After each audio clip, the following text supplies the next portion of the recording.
order. Welcome to meeting number 22 of the House of Commons Standing Committee on Citizenship and Immigration. The Board of Internal Economy requires that committee members adhere to the following health protocols: maintain a physical distance of at least 2 meters from others, wear a non-medical mask unless seated, and preferably wear a mask at all times, including when seated. Maintain proper hand hygiene by using the hand sanitizers provided in the committee room and regularly wash your hands well with soap.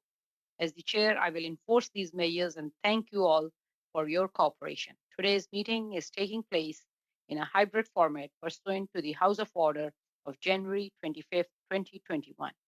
I would like to outline a few rules to follow. Interpretation services are available for this meeting. You may speak in the official language of your choice.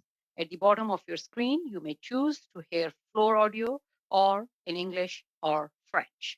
With the latest Zoom version, you do not need to select a corresponding language channel before speaking. The raise hand feature is on the main toolbar should you wish to speak. A reminder that all comments should be addressed to the chair. When you are not speaking, your microphone should be muted. The committee clerk and I will maintain the list of the speaking members seeking to speak. Before we begin, one important question I just want you to remind all members.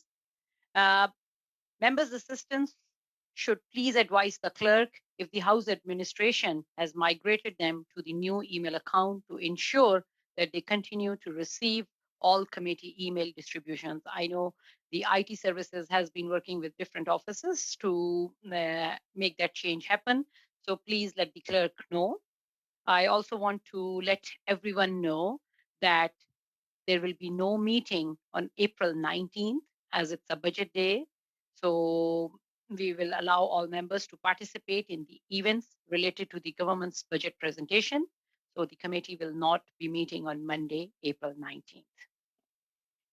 One more housekeeping thing which I wanted to remind all members.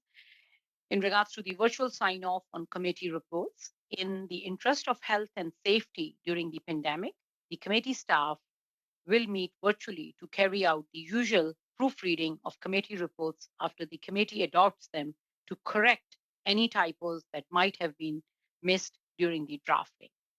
So to ensure the quality of work, virtual sign-off may take up to 3 working days. Members may contact the clerk if they have any questions. And I would also take this opportunity to welcome Mr. Peter Shifke to the CIMM committee. Welcome, Mr. Shifke. Thank you, Madam Chair. Today, we will be resuming our study on the labor market impact assessment under the Temporary Foreign Workers Program. Pursuant to Standing Order 108-2, the committee is resuming the study of the labor market impact assessment under the Temporary Foreign Workers Program. A reminder to our witnesses, you have up to 5 minutes for your opening remarks, and you may split your time among yourself and the other members from your organization if you wish. Today, in our first panel, I would welcome Elizabeth Connery, Chair, Labour Committee, representing Canadian Horticultural Council. We are also joined by Kathleen Sullivan, Chief Executive Officer, and Daniel Walfer, Co-Chair and Deputy Chief Executive Officer of Group Bonjour, representing Food and Beverages Canada. And our third witness for today is from United Refugee Council of Canada. They are being represented by Jagdeep Singh Bhatt, Coordinator, Process Improvement, and also Mr. Singh Raj Purohit, a Chemical Machine Operator. I would like to welcome all the witnesses for appearing before today's committee. Thank you. And we will now start with Madame Connery, Chair of the Labour Committee from Canadian Horticultural Council. You will have 5 minutes for your opening remarks. You can please start. Thank you very much for the opportunity to address the committee today. I have a title there, but in my day job, I am a vegetable and fruit grower in Manitoba. So that means that I have to live with all of these rules on an ongoing basis. Agriculture stands ready to be an integral part of the economic recovery of Canada as we emerge into the post-pandemic era. One of our major limiting factors is the availability of labor. In the fresh fruit and vegetable industry, which is what I represent, mechanization is being developed as technology advances. However, when you go to your local grocers, most of the produce you see and buy is still being hand harvested for you. This creates a labor demand that is not met by Canadians who have little interest in rural seasonal employment. They are understandably looking for something that will pay the bills year round.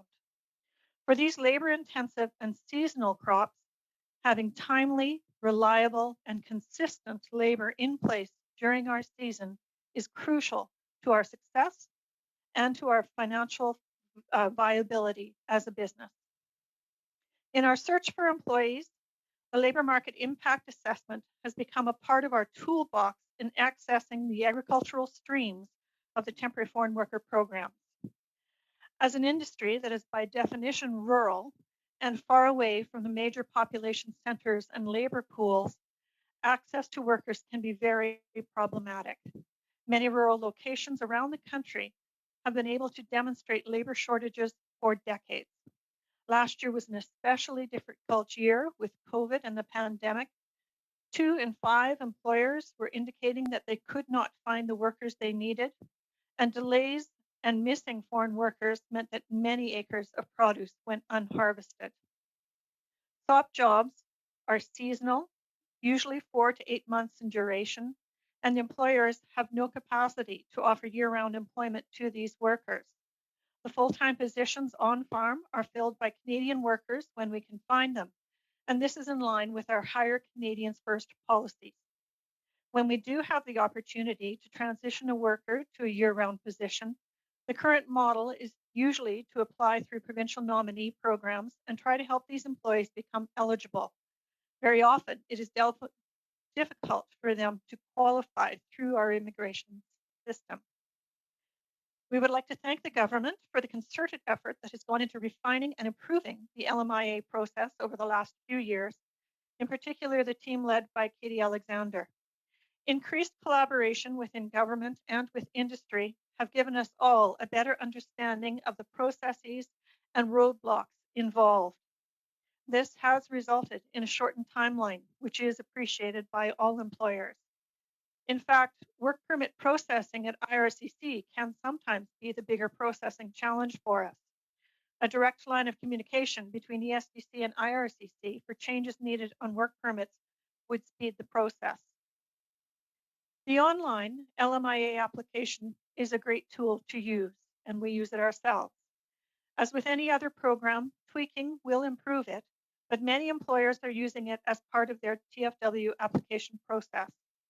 There are third parties that are involved in the LMIA process, but many of the employers, especially in the Western provinces, do their own LMIAs and find it very useful.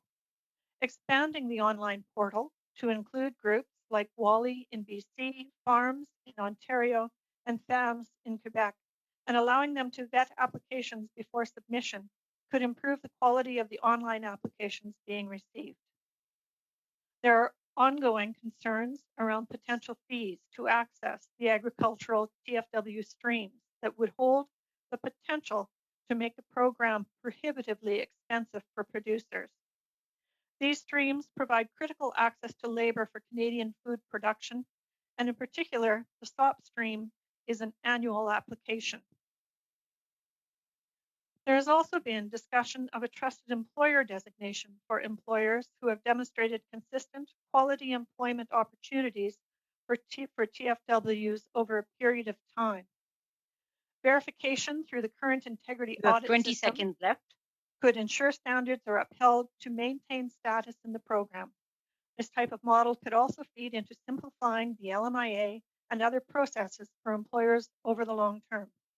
In closing, thank you once again for the opportunity to speak with you. Thank you, Ms. Connery. We will now move on to Ms. Sullivan, Chief Executive Officer from Food and Beverages Canada.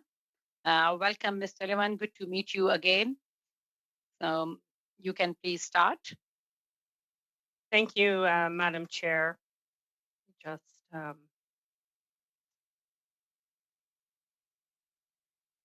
Thank you, Madam Chair. My name is Kathleen Sullivan, CEO of Food and Beverage Canada, a national association representing Canadian food manufacturers.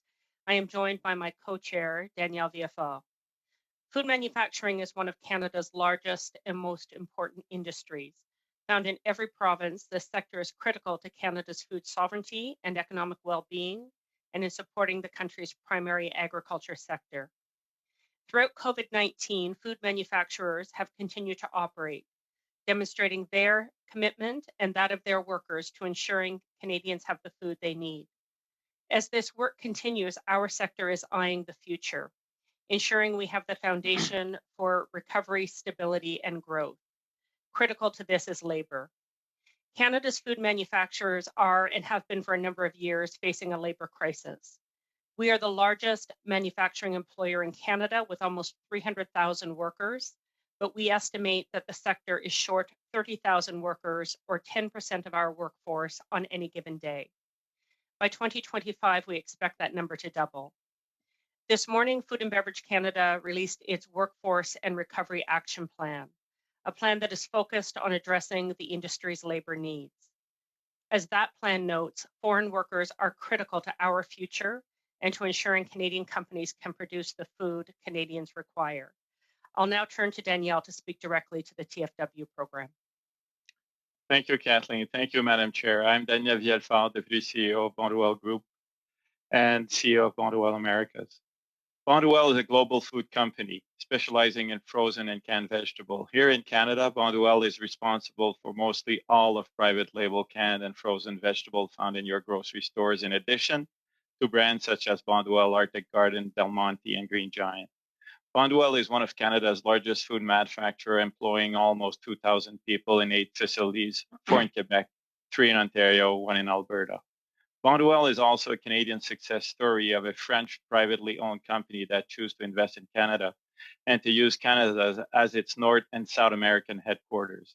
As Kathleen said, labor is our biggest challenge this sector is facing, and is the biggest challenge our company is facing. Without workers, Canada food plants cannot operate. Without workers, companies like Bonduelle will stop investing in this country. At Bonduelle, our business is seasonal. Corn, peas, beans are harvested just once a year. If Bonduelle does not have workers available at the harvest time, we cannot package these products. That means there will be no Canadian corn, peas, and beans in the grocery stores for the rest of the year. It is that simple. Temporary foreign workers are critical to Bonduelle business, but we are often criticized for hiring them.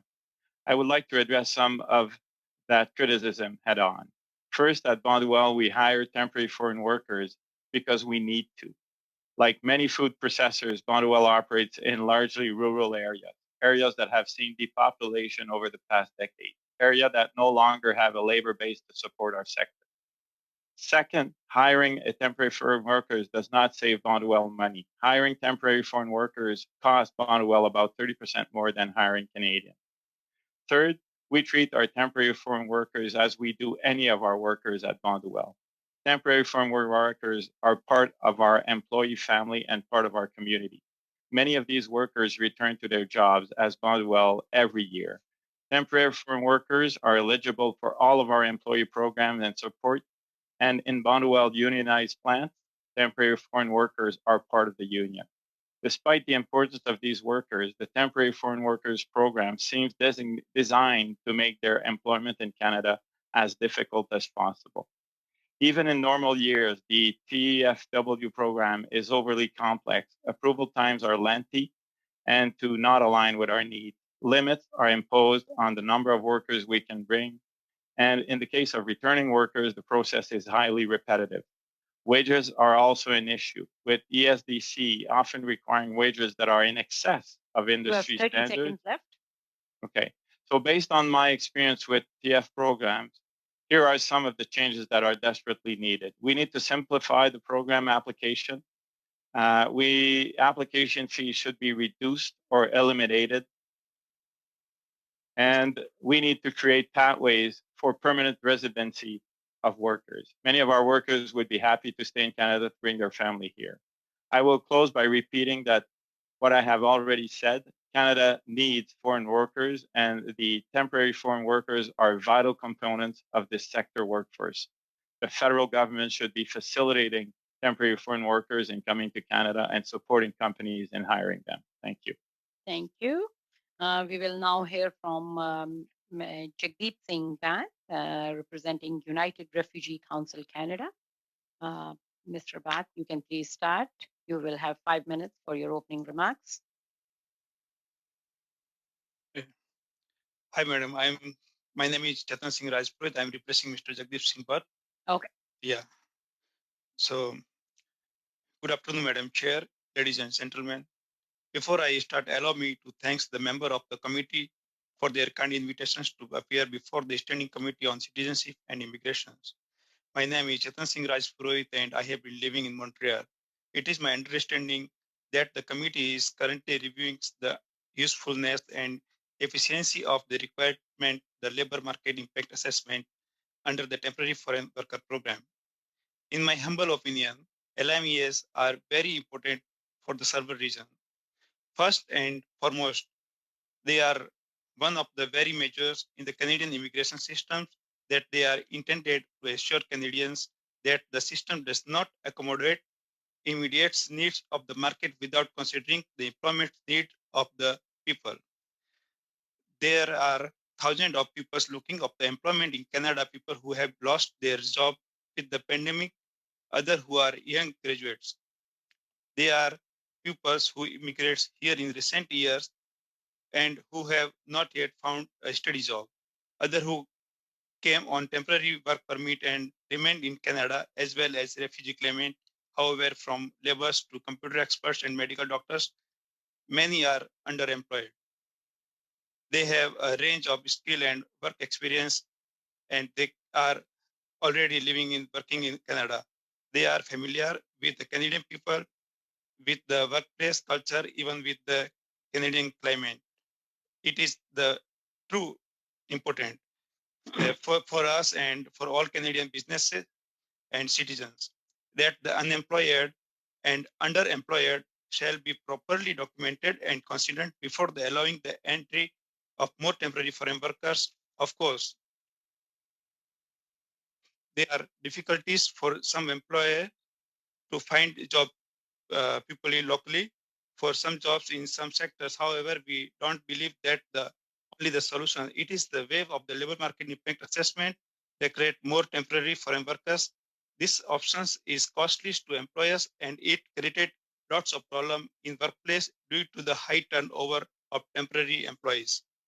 The Canadian government should rather maintain the requirement of labor market impact assessment and consider other means to retain temporary foreign workers already settled here and increase the employment of local people. Among possible means to do, the labor market experts have identified several avenues such as improved requirement platforms and practices, expanded professional training opportunities, better mechanism to recognize the foreign diplomas, more French language course in workplace. And for my own and personal experience, one of the best means to ensure a better use for all available people in the workforce is to provide them access to permanent residency.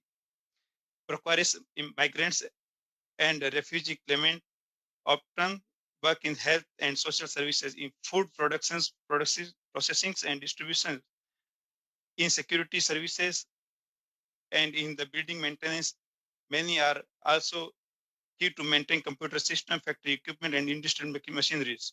Because of expired precarious of the temporary immigration status, many of them are abused by the uncorrupted employment agencies and employers, and they live in constant fear of losing their job or being deported from the country. To address that and avoid wasting this experience labor force, the Canadian government should act to regularize the status of migrants so they can work here in optimal conditions. According to recent media reports in Quebec, barely 3 people have benefited from it so far. In addition to excluding a significant number of pupils. You have 30 seconds left. Okay, ma'am. So along with the human rights defenders, trade unions, and numerous other civil society organizations, we believe that the effective regularization program should provide permanent residence to all temporary foreign workers requesting it, all refugee claimants and non-status and precarious migrants who are already inside Canada. This should be made a top priority over easy or requirement of ever increasing number of the temporary foreign workers. Thank you, Madam Chair, and all of the committee members. Thank you, Mr. Raj Purohit. Now we will go to our round of questioning, and we will start our first round of questioning of 6 minutes by Mr. Ellison. Mr. Ellison, you can please start. You will have 6 minutes for your round of questioning. Thank you, Madam Chair, and thank you to the guests and the witnesses here today as we talk about temporary foreign workers and we talk about labor shortages. So my questions to you, Ms. Sullivan, I know we've chatted before. You alluded to during your testimony, and so Danielle, as you as well. Like this is it's not as simple. It's complicated. Meaning, it's not straightforward. You guys have got cycles. There's a number of different things, and I'm sure I could even add Elizabeth into the mix there in terms of seasonality, et cetera, et cetera.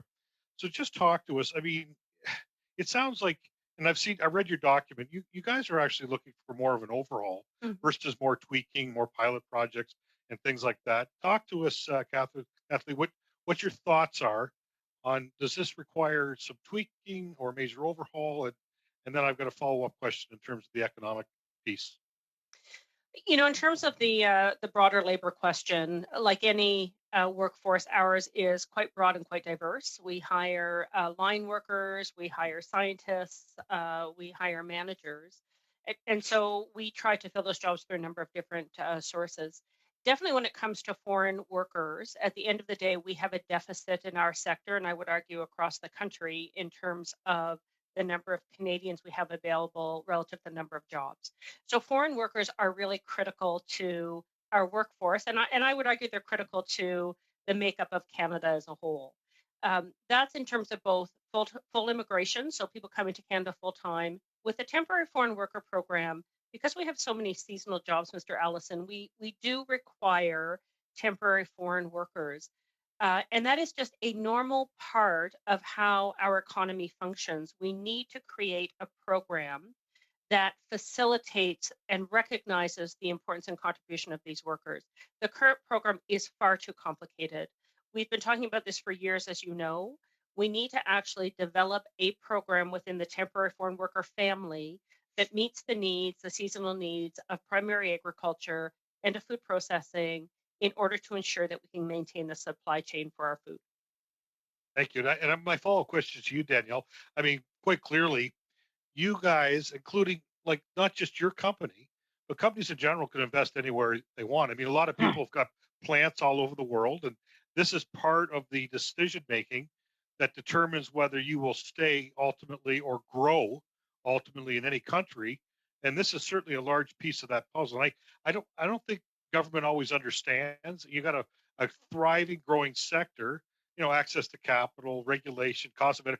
All these things are what make it complicated or difficult or make your decisions on whether you'll invest or not.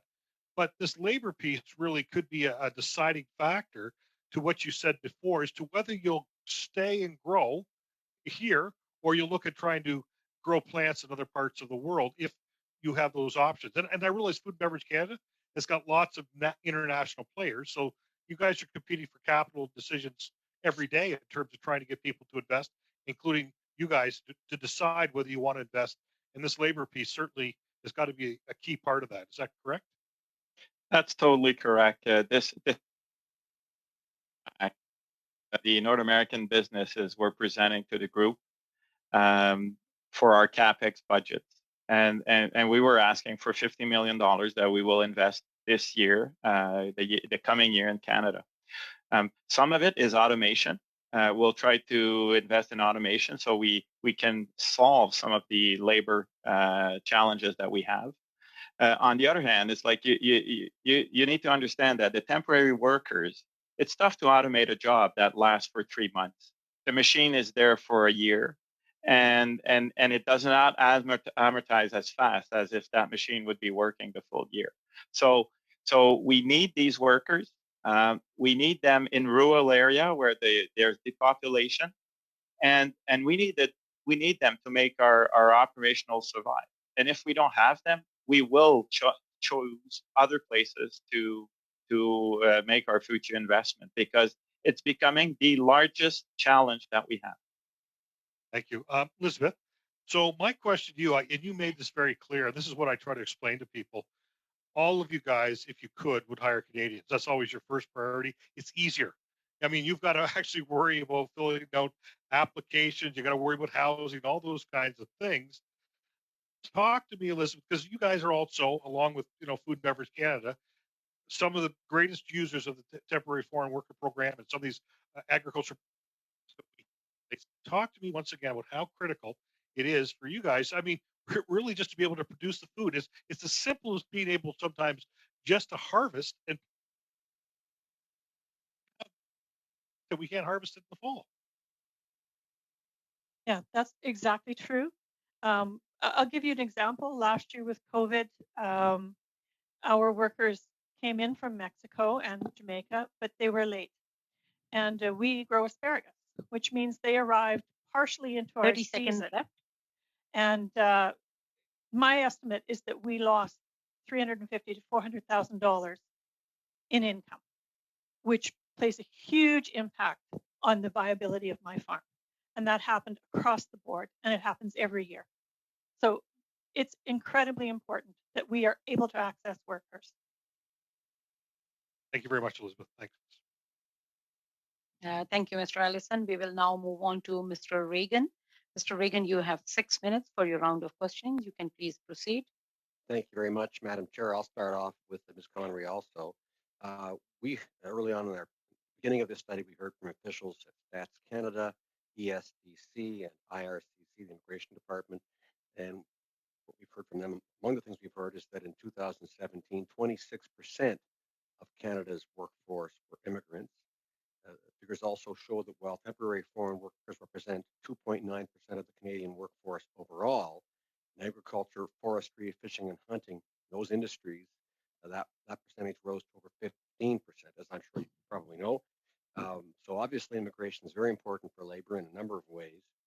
Have you seen a major labor market change since the pandemic? And can you explain where you've seen shortages and where these gaps can be addressed?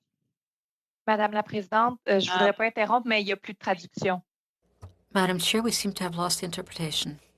You please repeat, Madam Normandin. Je voulais pas interrompre mon...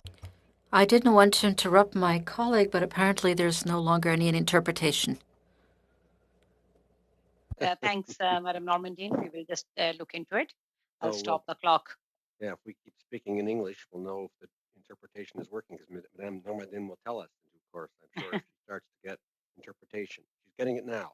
Okay, so Everything seems okay? May I start over, Madam Chair? Yes, you can please start again. So we will go back. Thank you. So the question is for the Canadian Horticultural Council.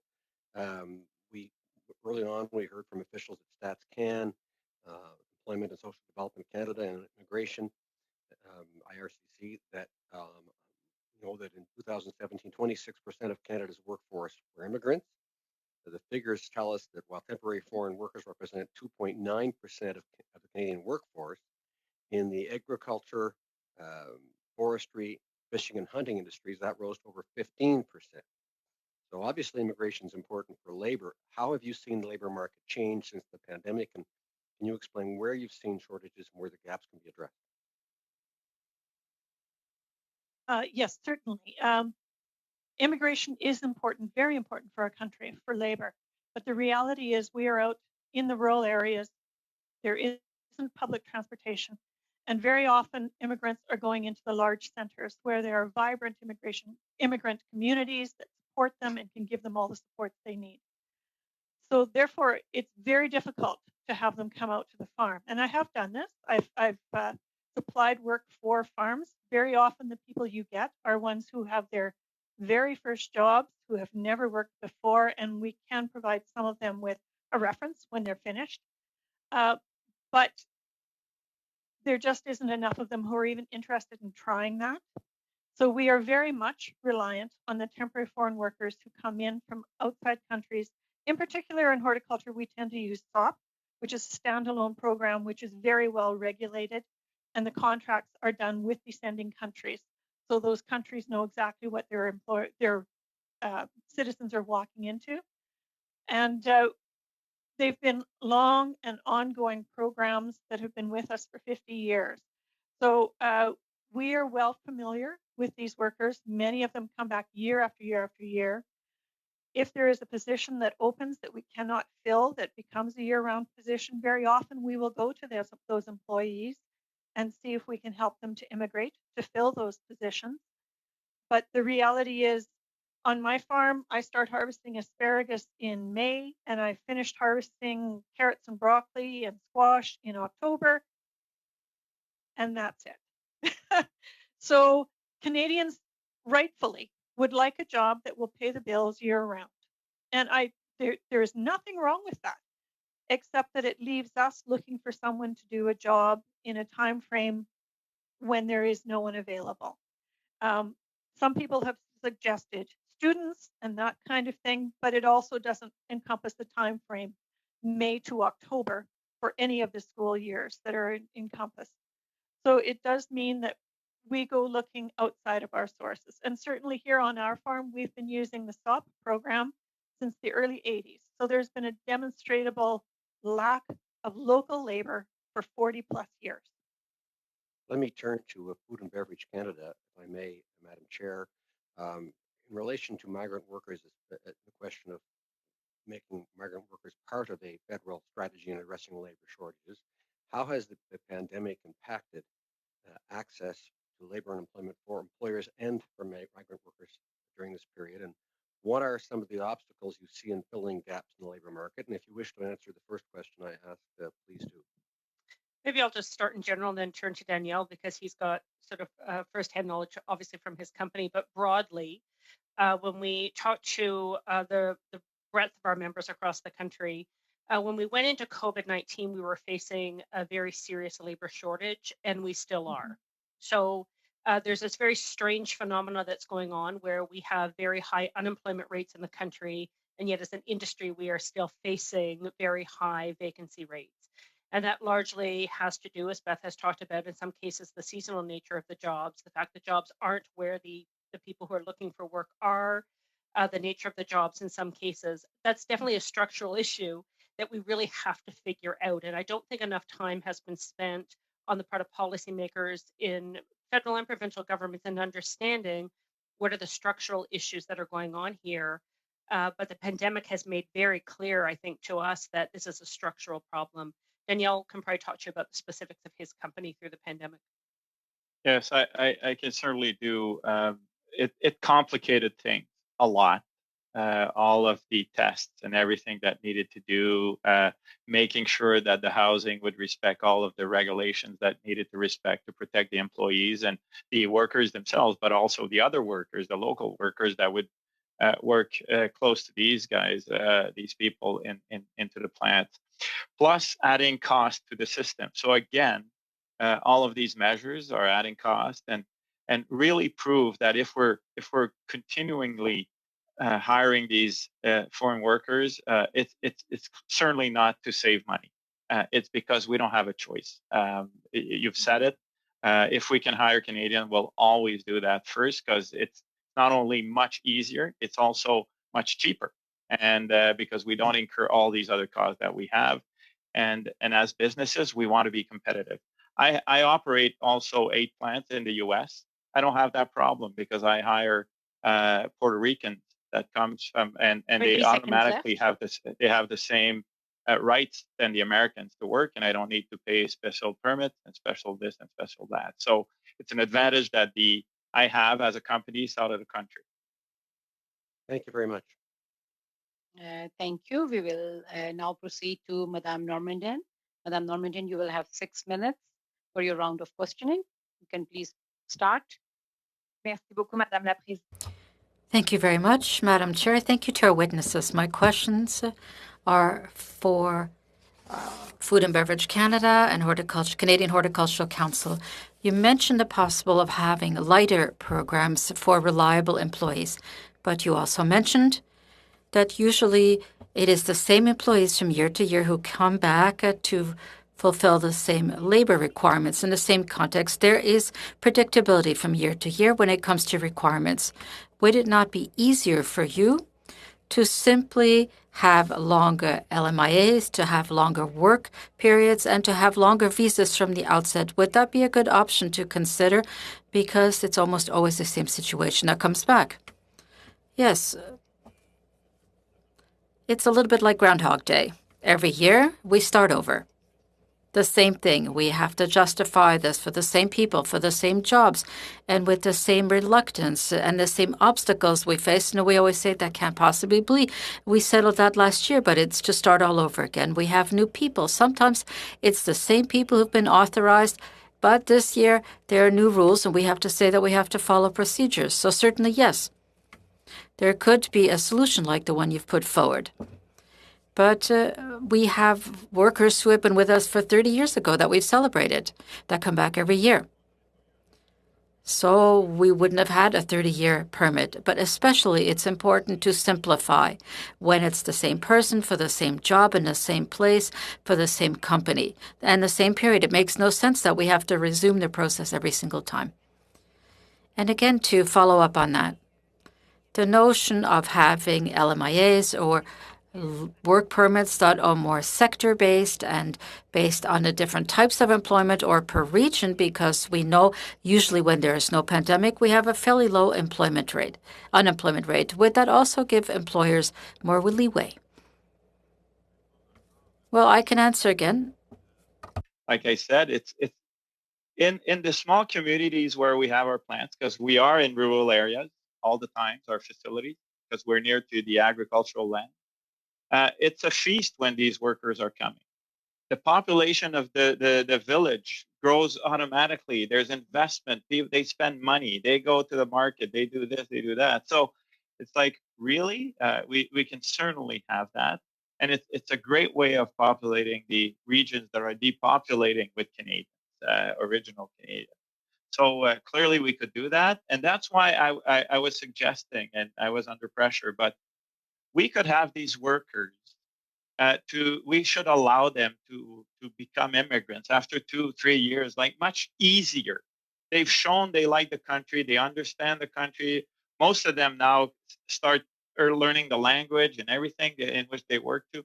It would be great if they could bring their family and populate these areas that badly need more people.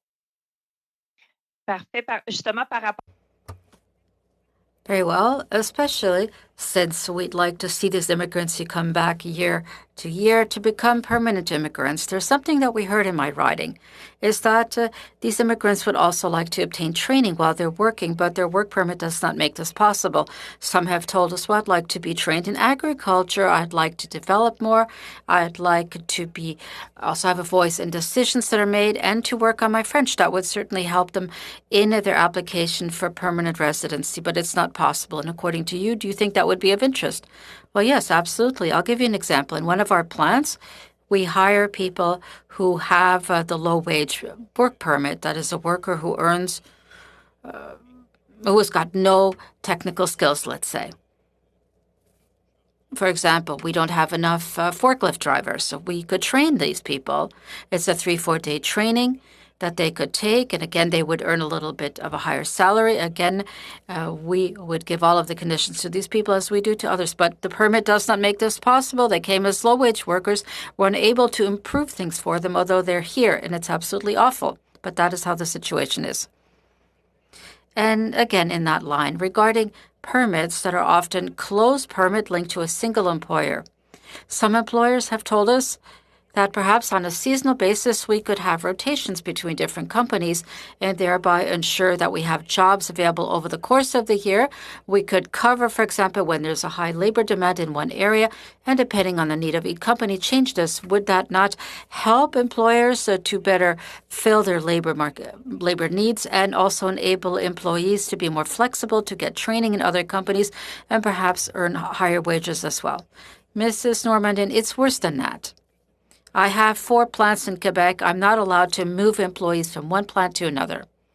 So we're still far away from being able to share this. For example, in the ski centers, you could hire summer workers, let's say, who could employ them over the course of the year. If I have a partnership with them, they could work for the ski hills and then they could work in my plant. But it's worse than that. We're tied to agriculture.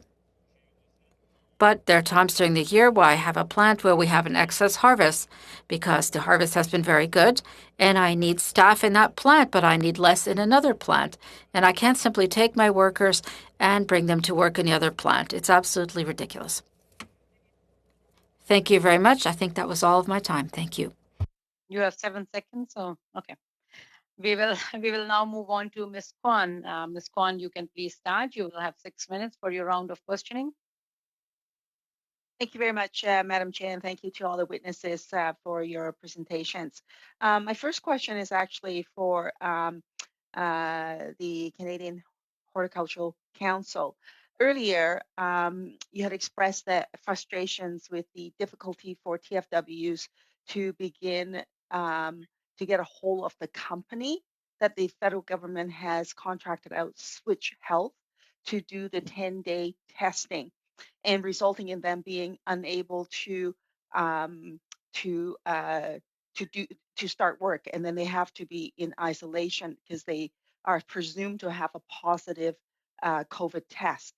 And this, of course, is problematic given that you have a limited time window with respect to the workers. And so I'm wondering, has that issue been resolved from the federal government? How have they responded to these concerns? We do keep getting new techniques to interact with Switch.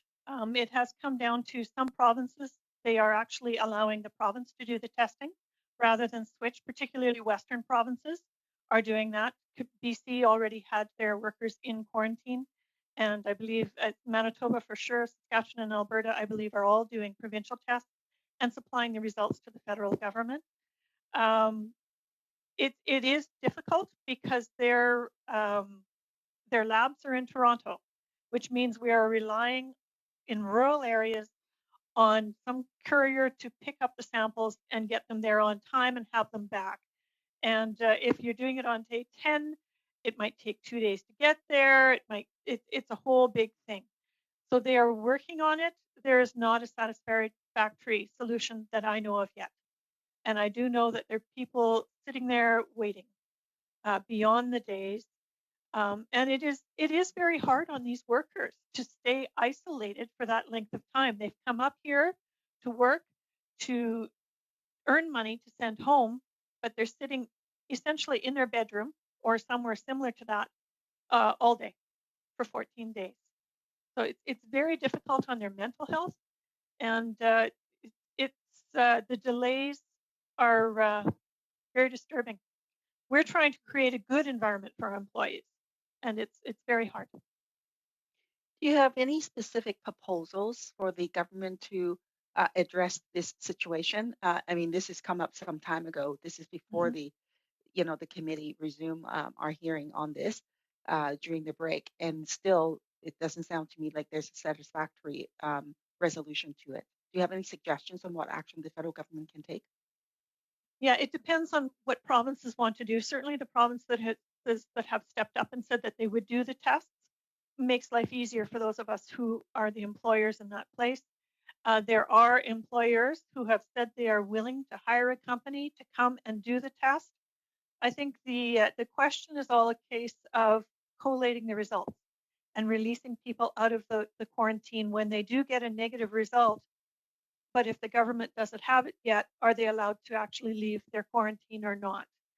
So a combination of a lot of things would probably help. I know some farms are actually hiring nurses to come do the test and they are driving all the way to Toronto to drop them off. They do get quick results when they do that, but it can be an awfully long drive, and they have to be kept in good condition during that drive. Not necessarily a resolution for everybody. No. So that's certainly an ongoing issue that needs to be addressed. Mhm. With respect to, I think, the longer term, I think all of you spoke about the need for workers, you know, for your farms, for the sector. Now, Canada used to actually have an immigration program that targeted the lower skill workers. That is now gone. Would that help if the government brought back a immigration program that targeted lower skill workers, and this applies, by the way, in all the different sectors. I'm hearing from employers everywhere where there are shortages of workers. Now, of course, I'm setting aside the COVID situation, but would you support the call for a immigration permanent residence program targeting the lower skill workers so that we can have the full range of workers to fit the needs of Canada? I would think primary ag would certainly appreciate that. There are a lot of industries like dairy and beef and grains and all those things who do need people that would come in for year round or very close. And a program like that would certainly help them. When we're bringing people in merely for 4 to 6 to 8 months, it may not be as good for us. Although if it was a program something like AgStream is now, where they could go home and come back still on the same permit, that would certainly help. From a food processing standpoint, 100%. I mean, as I said at the beginning, we're short about 30,000 workers any day. Temporary foreign workers is just a part of our workforce. We are short permanent workers. There's a structural deficit here when it comes to filling our labor needs, and 100% we welcome immigrants coming into Canada. And you know, when we look at the immigration system, as you know, it's a number of different streams, and there's a few pilots here and there. In Manitoba, the provincial nominee program does have some ability to bring in certain occupations, like butchers, for example. But we 100% need to really start to value the contribution. Sorry for interrupting, Mr. Levin. The time is up. We will now move on to our second round of questioning. We will have 4 minutes each for the Conservatives and the Liberals, and the 2 minutes for Bloc and NDP. We will now start with Mr. Soraya. Mr. Soraya, you have 4 minutes for your round of questioning. Thank you, Madam Chair, and thank you to all the witnesses coming up and speaking to us. My first question is for the Kathleen. Kathleen, since back in 1970s, I'm hearing the same thing. We can't find people to plant. We can't find people to pick up the fruit, veggies, and so on. And you mentioned that you have 30,000 people short every single day. How are you going to do to solve this issue? What is there we could do to help this thing out? Any which way? Give us any extreme example if you can. What committee and the MPs can hear to you? So I would say there's 3 big areas where we all should be focusing. So one is skilled trades. We have a massive deficit in this country when it comes to skilled trades. So things like electricians, millwrights, that affects all manufacturing sectors. I'm sure Elizabeth will tell us that it trickles down to the farm level as well.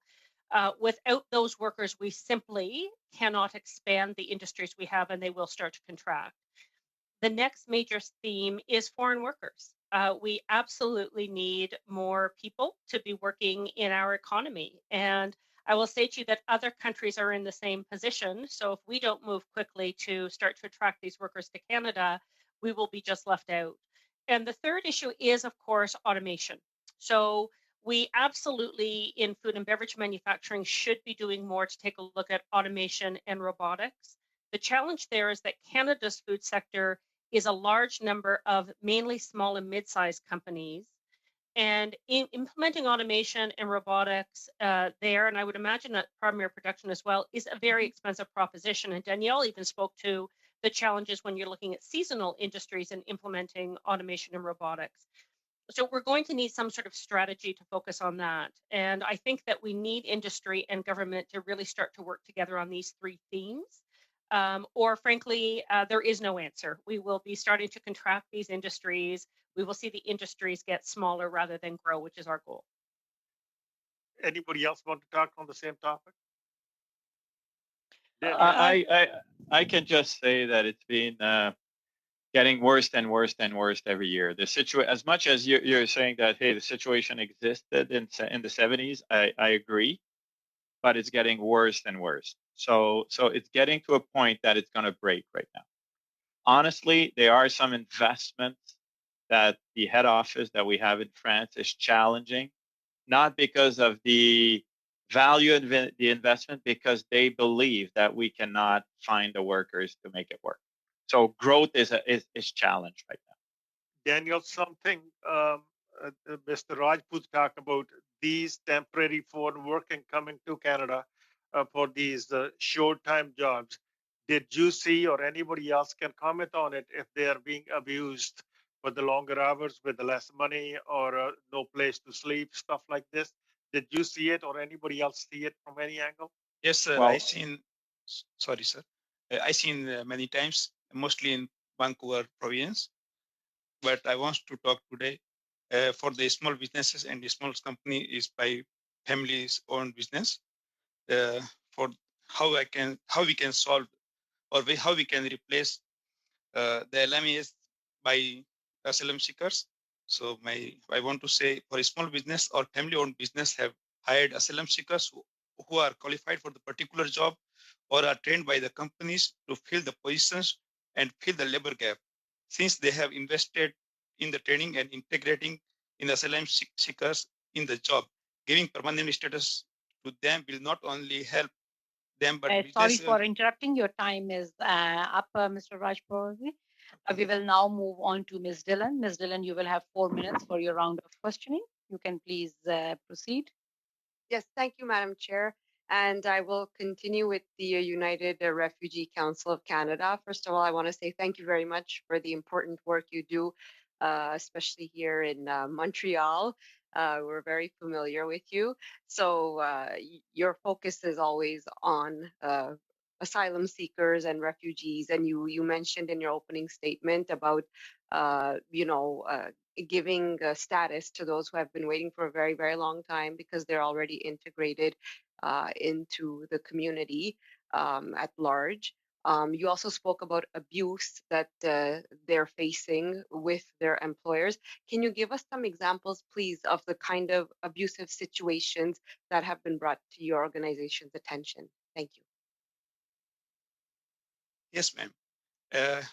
As I always contacting from Vancouver, so there from whole welfare societies, people they say, and I have my many friends is also is there. So in the Vancouver province, many of the companies they hired people if they pay them $45,000 is starting rate for the provide them LMIA. Yeah, and after that, if they not complete that period, they will fire that person. So it's very difficult time for that person. And even they pay for minimum wage and they declare from $26 per hour. That is the abuse, ma'am. Okay, perfect. And are they aware, these employees, that it's possible to seek help when it comes to workplace abuse? There are several government programs to help out employees in such a situation. Are you aware that they actually seek out help when it comes to this? Thank you.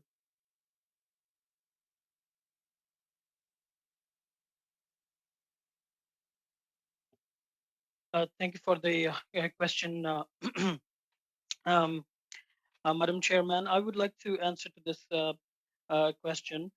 Well, there have been many media reports recently, and there has been media interviews and the kind of investigation as well, where some of the foreign workers who probably are not that aware of their rights or about the proper process, and as one of our esteemed um, members have mentioned that the process is a bit complicated.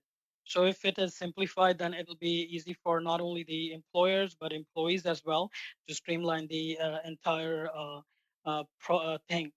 I would like to, if you allow me 30 seconds, I will like to add one more thing as well. As a point has been raised about the low-skilled workers. So instead of calling them low-skilled workers, I would call them the workers with the core skills. So even if somebody is highly specialized, whenever they go to a new process or a new company, they always have to be trained so that they can work on a particular process or in a particular field. So I think these the people who have the core capabilities, they are already, many of them are already present in Canada. For example, there could be, if we talk about the abuse, there could be a different type of abuse, like you can say mental or emotional, because, for example, if I'm working at a particular field, I don't dare to change because I think if I change because of my status, I may not find a good job. So I just stick to it, even if I'm underemployed or even if I am not satisfied with my job. Sorry for interrupting, Mr. Jagdeep Singh Bath. Time is up. We will now move on to Mr. Helen for. Sorry, we will now move on to Madame Normandine for 2 minutes. Merci beaucoup. J'aimerais. Thank you very much. I'd like to hear a general comment regarding the situation for agricultural workers. This was addressed a little bit, specifically when we talked about switch out. Well, given that last March, the pandemic just came and everybody had to adapt, but now we've had a full year of COVID. And do you believe that the measures currently in place are adequate? Are there things that we could have improved on? This brings me back to the option of having visas and work permits that are longer. If we had had that in the past, would we have saved some of the trouble and some of the work, given that some of the offices are now closed? I'd like to hear your comments on that. Thank you. Je peux me permettre de répondre. If I may, I can answer for our company. It's not so much about agriculture workers, but we were able to keep persons longer than was allowed for under the permit. So we were able to adapt to the COVID situation. So I must say that on that note, efforts were made. I would say that having a longer term would certainly have helped with this. Over this COVID period, on and off, lots of different offices have been closed in sending countries or in the commissions in those countries. So processing applications and processing work permits and those kinds of things have been very problematic, and trying to get things done in a timely fashion have been very difficult for them down there. If we had something where you knew that these people had been coming back for years and you had said, okay, this is good for however many years, certainly then we could have just continued to bring them up. Might not have addressed the fact that we have to find a chartered flight for them this year, but it would have certainly simplified a lot of the paperwork that had to go into it. Yes. If I could just maybe. Sorry for interrupting, Madam Sullivan. Your time is up, so we will. But if you want to add something to it, you can always send a written submission if you don't get the opportunity. So we will now move to Ms. Kwan before we end this panel. Ms. Kwan, you will have 2 minutes for your round of questioning. Thank you, Madam Chair. I just want to build on the answers to the question from Mr. Bath and on the issue around workers that are already here. So people who are refugees, undocumented workers that are already here. We could, in fact, if they were given status, they would actually be able to fill some of these jobs. What would you recommend for the government to do in this regard? Madam Chair, in this regard, what I would recommend is, first of all, give the permanent status to the people who are present here. They are present here because they want to be here. They want to work for Canada. They want to be equal partners in growth and success of this beautiful country. Second thing is they are very resourceful. You might realize that many of the temporary workers or the refugee claimants, they have found the jobs by themselves without any help from the government. So they are pretty resourceful. And not only, they are doing diverse kind of jobs. And I guess if they are given a chance, then as Madam Normanda had made a very beautiful comment that we could move. They should have the ability to move the workers from one business to another as need be. So I believe that if they are given the permanent residence, then their inter business migration will be easier. So they won't have to stick to one job. Whenever they find or feel that there is a job vacancy in another field, they can obviously uh, go ahead and take advantage of that. Another thing is that we have two generations. The old generation or the current generation, like me, they have the at least the core skills. Sorry for interrupting, Mr. Bhatt. Your time is up. And with this, Thank you so our much. first panel comes to an end. I want to take this opportunity to thank all our witnesses for providing your important input towards this study. And if there is anything you would like to add, and if you didn't get the opportunity to talk about something, you can always send us the written submission and we will take that into consideration when we go into the consideration of the report. So I thank everyone and I will suspend the meeting for a few minutes to allow the witnesses for the second panel to log in.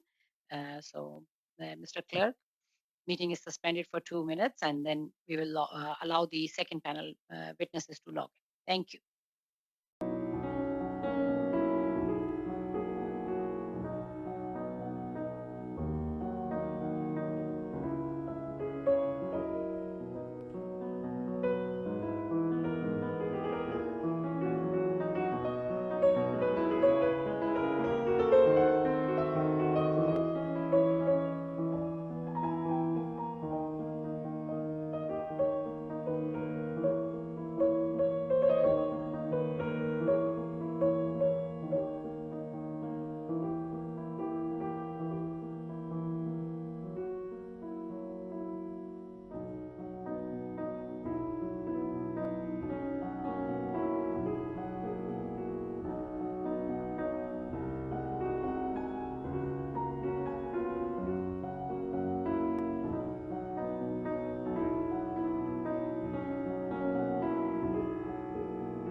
I would like to welcome all our witnesses for this panel today as we resume our study on the labor market impact assessment under the Temporary Foreign Workers Program.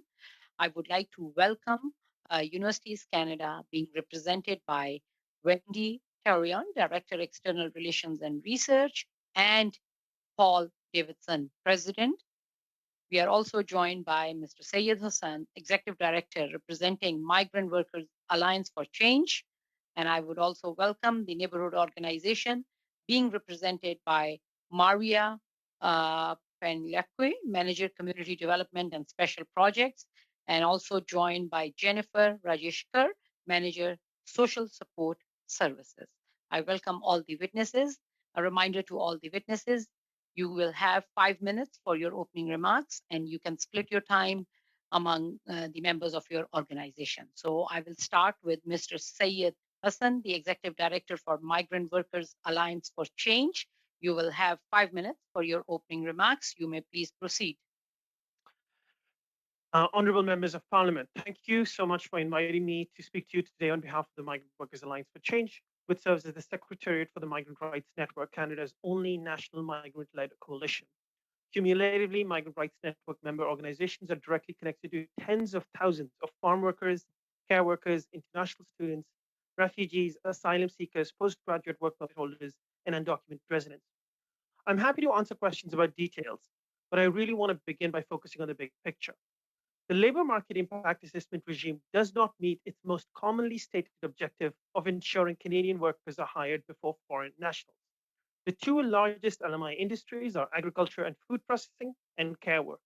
Few Canadians or permanent residents apply for these jobs under existing conditions. Not only that, there are well over 1 million non-permanent residents with the ability to work in these sectors on study or work permits and other streams, or who are undocumented, and employers can and do hire them instead of Canadian citizens. Neither does the LMIA regime meet its second stated objective, which is protecting foreign workers. Migrant workers do not have direct enforceable rights under LMIA. There is no legislation that governs enforcement and no court or legal process to turn to workers to turn to for workers to denounce violations of their rights. Neither is there any meaningful mechanism for ESDC to ensure workers receive reparations for violations of their rights. All that exists is a tip line, but by law, ESDC is barred from sharing the fact of inspections and even results of inspections with the workers that make the complaint. Most inspections are pre-announced and rarely do they result in increased employer compliance, never mind better worker protection.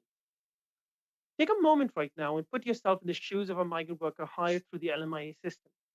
If you were in a low-wage job and you could be fired, made homeless because you live in the employer-provided housing, couldn't immediately move to another job because your permit bars you from doing so, and if you could not return to the country where you work in the future because employers have control over who gets invited back, would you speak up about your exploitation? Now think about it inversely. If you were an employer and you knew all this, would you take shortcuts, push your workers harder, and in the worst cases carry out wholesale exploitation and discrimination?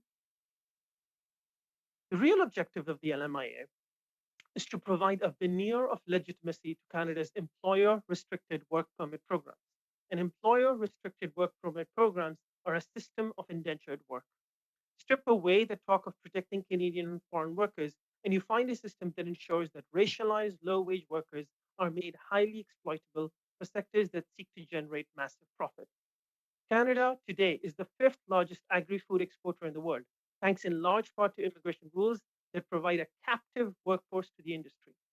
The LMI regime also ensures the continued availability of low-wage labor for sectors like care work, where women's work is historically undervalued. Immigration laws permit the ongoing failure to invest in high-quality universal public programs like childcare and elder care. The question before you isn't just about LMIAs. It's about fundamentally whether we want a fair society where everyone has the same rights, the same access to justice, and the same opportunities, or one that favors a system of growing inequality. I'm calling on you to be part of remaking a fairer food system and a just care economy. And this fair society must include full and permanent immigration status for all migrants, including farm workers, care workers, students, refugees, and undocumented people in Canada today, and landed status on arrival for all migrants in the future.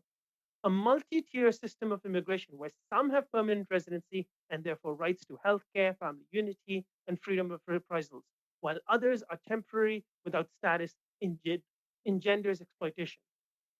Migrant workers have been saying this to you for decades, but it's not just them. Let me quote an op-ed published on May 5th, 2014 in the Toronto Star about the TFWP. This is a basic issue of fairness.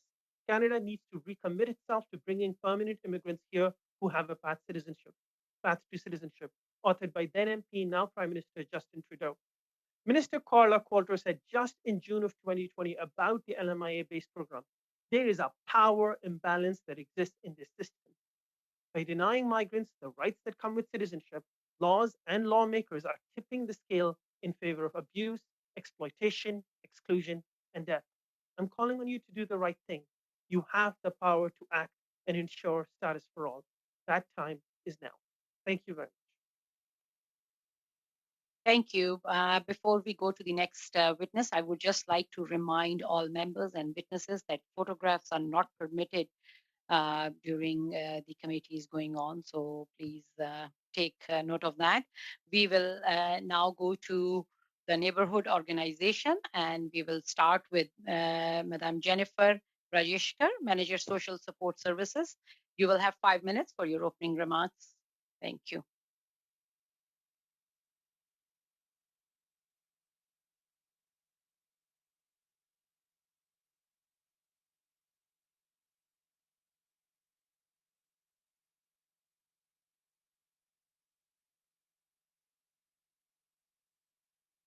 Ms. Rajeshkar, are you there? You are on mute. Yes, sorry about that. You can please proceed. On behalf of working closely with temporary foreign workers, including migrant workers, caregivers, we would like to thank the Standing Committee of Citizenship and Immigration for giving us the opportunity to speak today. The TNO, the neighborhood organization, is well-established, community-based social settlement service agency providing wide range of programs and services supporting low-income, marginalized newcomers, refugees, immigrants community. TNO is a non-profit registered charity funded through generous donations, government grants, foundations, supports, and cooperation partnership. TNO is a unique, customized program designed to provide services to support temporary foreign workers, including immigrants, caregivers under the previous caregivers program, as well as under the home care provider and home support pilot caregivers program. TNO has demonstrated committed in breaking down barriers to improve services provisions and address the service gaps and adapting innovation approaches in response to the unique and complex needs of a vulnerable workforce, as well as advocating for them. For decades, Canadian families have relied on foreign caregivers to look after their children and elderly in support Canadian family. Migrant caregivers by extension support and the Canadian economy. Considering the virtual support these caregivers provided, the personal sacrifice they make, they deserve a respect, dignity, and compassion. Please don't make it more difficult for them to come here and take care of Canadian families. We welcome some changes to Canada's Living Caregivers program were announced in 2019, such as occupation-specific work permit, open work permit, study permit for family members. However, available evidence from migrant caregivers themselves indicate overall the programs continue to be problematic.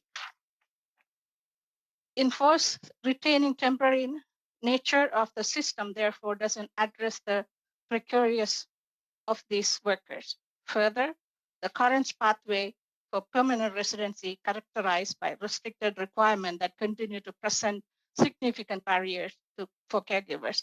Although we have previously started our position in residency status for caregivers, it bears the responding and believing they're addressing the issue inherent in the programs require the migrant workers to provide landed status upon arrival. So a permanent solution for permanent residency. By doing this, caregivers and their families will be able to more fully participate and contribute to Canadian society. Now I ask my colleague, Esel Palaki, to continue with. Thank you, Jennifer. For many of our migrant caregiver clients, the COVID-19 pandemic has worsened their employment conditions. There continue to be many abusive and inconsiderate employers who force these workers to work long hours without compensation. Some employers do not allow migrant caregivers to leave their residence, but even for a walking exercise that will reduce their stress level. And many caregivers simply have no time for themselves. Because of their precarious status, caregivers sorry for interrupting. I've stopped the clock. Madame Normandine, you had your hand raised. Le témoin n'a pas de micro. There is no interpretation. Traduction. Ms. Clerk, if you can look into it. Yes, our IT ambassador will contact Ms. Panlaqui by phone as soon as she's finished her intervention with a view to optimizing her audio, and we'll try to find out what the problem is. Thank you.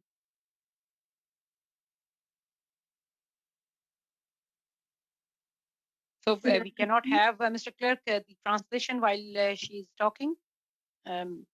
I hope so. She might wish to start talking again, and we'll see, perhaps talk more slowly and as clearly and loudly as possible. Ms.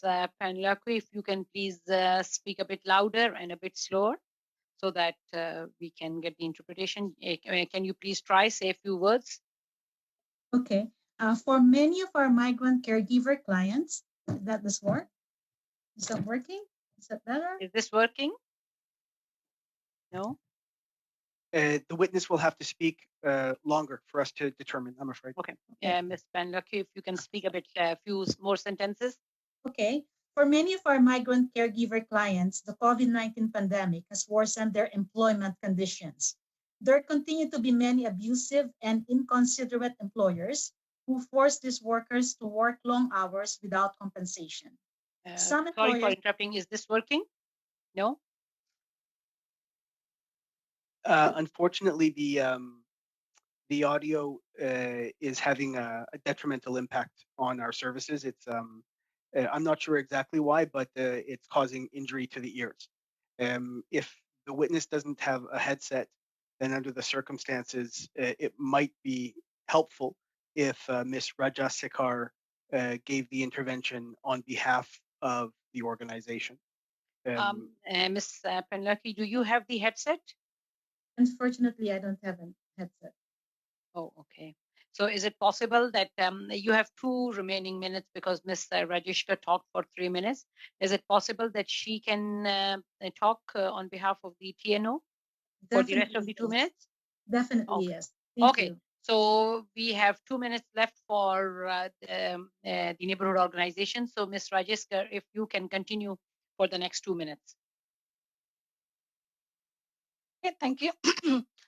Due to the COVID-19, employees are working for long hours and from the kids off from the school, and the also volume of work increase, in some cases double. In many migrant caregivers confident that employees' homes have less time to study for the rest. As a result of they are having difficult preparing for the passing of the language test. In this case, caregivers has been taking English language test 5 to 10 times, which not only inconvenient but also costly. We highly recommend that federal government ease barriers to permanent resident status, eliminating English language test, and remove requirement for 1-year Canadian post-secondary education. Furthermore, we would like to endorse the migrant right workers' recommendation behind exposing migrant caregivers exploiting during COVID-19. With regards, this is in the interim program that modified listed below. Reduce the work experience requirement to 12 months, allow caregiver care work in their either childcare or high medical needs stream count towards 1 year requirement. Remove the requirement for 1 year Canadian post-secondary education. Remove English language tests for permanent residents starting in 2014. The new pathways mandate the caregivers to meet higher official language fluency benchmark qualified to permanent immigration to Canada. We also recommend implementation effective measures to reduce process times for application for caregivers, family reunification, refugee eligibility assessment for citizenship. Data shows the applications were moving slowly even before COVID-19 lockdown, reduced immigration department processing capacity last year.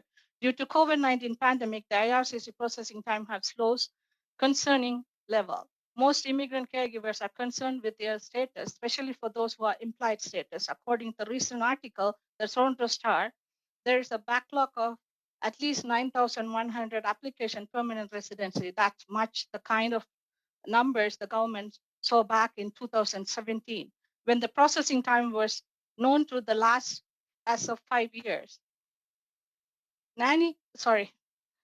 In government shows when the processing time was known as long as 5 years. Many workers who applied in 2020 are still waiting for notification that the family application is completed. Application could be returned to minor or non-compliance. The clear instructions to officers to exercise flexible accommodation and process application should be issued. Otherwise, application should be returned after many months, and caregivers who are otherwise would benefit from implied status would become out of status. Sorry for interrupting, Ms. Rajeshkar. Your time is up. You will get an opportunity to talk further when we come to the round of questioning. Now we will go to Universities Canada, and we will have Mr. Paul Davidson, President of Universities Canada. You will have 5 minutes for your opening remarks.